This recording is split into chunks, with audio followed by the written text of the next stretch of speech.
আমাদের সজীব গোসল করার জন্য ব্যস্ত।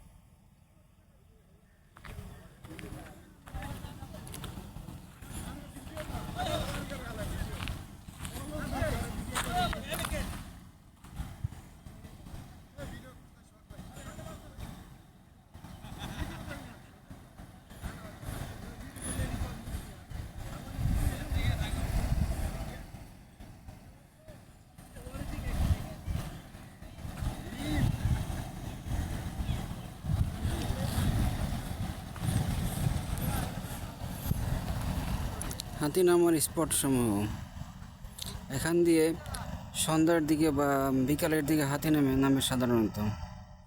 সাদা হাতি, বিভিন্ন কালারের হাতি আসে এখান দিয়ে, যেটা আসাম বর্ডার। আসাম থেকে এইসব হাতিগুলো সাধারণত বাংলাদেশ এই পয়েন্টগুলো থেকে পানিতে নেমে পানি খাবার জন্য বা গোসল করার জন্য তার সাধারণত বাচ্চা সহ আসে। এটা কাপ্তাই হ্রদ। আমাদের সজীব তো পানিতে নেমে গোসল করার জন্য ব্যস্ত। এত সুন্দর পানি। হে আদনান, কেউ গোসল করবো না? আমি তো সাঁতার পারি না, তার জন্য নামতে পারি না।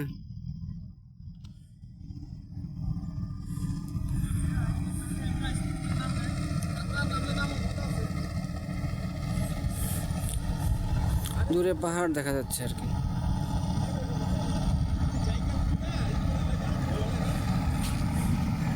এটা কাপ্তাই হ্রদ, জলবিদ্যুৎ কেন্দ্র।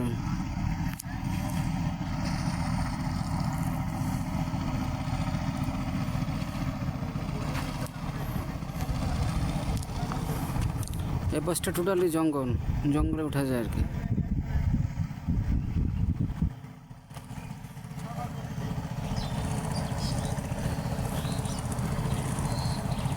এটা ভাঙ্গা নৌকা বা নৌকা তৈরির জায়গা।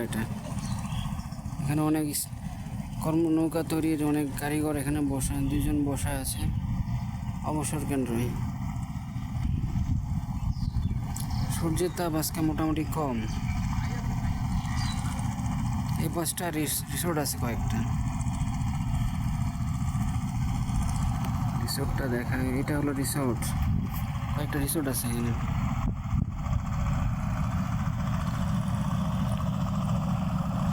এ হলো আমাদের সহভ্রমণকারী। এখানে অলোক ভাই আছে, আদনান আছে, সুইট আছে, সজীব আছে, সোহাগ ভাই আছে। সজীব তো আন্ডারওয়্যার পরে সাঁতরাইতে ব্যস্ত।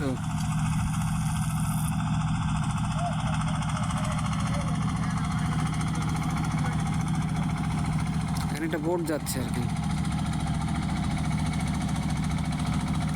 এই পয়েন্টগুলো দিয়ে হাতি আসে প্রতিদিন।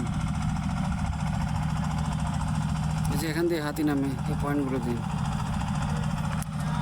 কাঁকড়াদের হ্রদের পানি অনেক স্বচ্ছ, মাছ অনেক স্বাদের মাছ পাওয়া যায় এখানে। এখন অবশ্য মাছ ধরার সিজন না, মাছ ধরা আপাতত নৌবাহিনী এবং বিজিবি অফ রাখছে এখন। তারপরও মাছ পাওয়া যায় যারা মাছ ধরে আর কি। ছোট ছোট যারা জেলে আছে তারা। দূরে একটি মালবাহী এবং মানুষবাহী ট্রলার যাচ্ছে আর কি, যেটা দোতলা।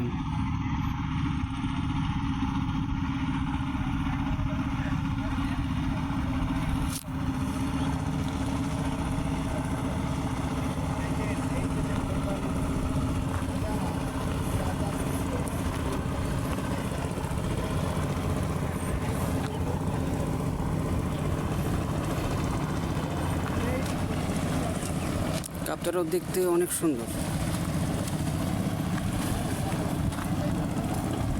সজীব তো হাঁসের মতো সাঁতার কাটতেছে।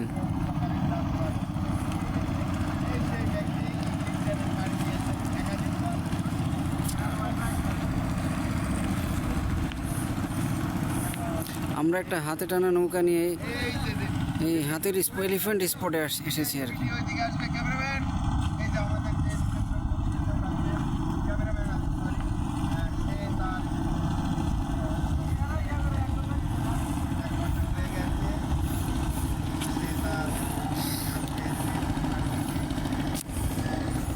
এটা হলাম আমি, যিনি ভিডিও করছেন।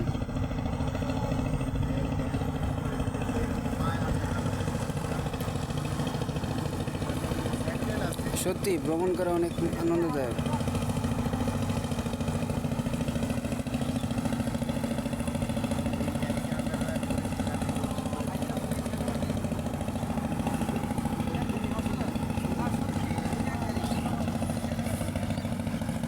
যাই দেখি সামনে যে ওরা কি করে দেখি।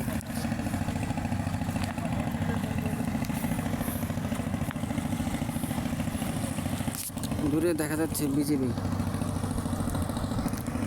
টহলর ব্যবস্থা, টহলরত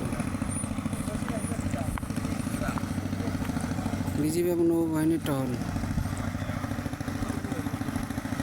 একটা বিজিবি টহলদারি একটা নৌকা।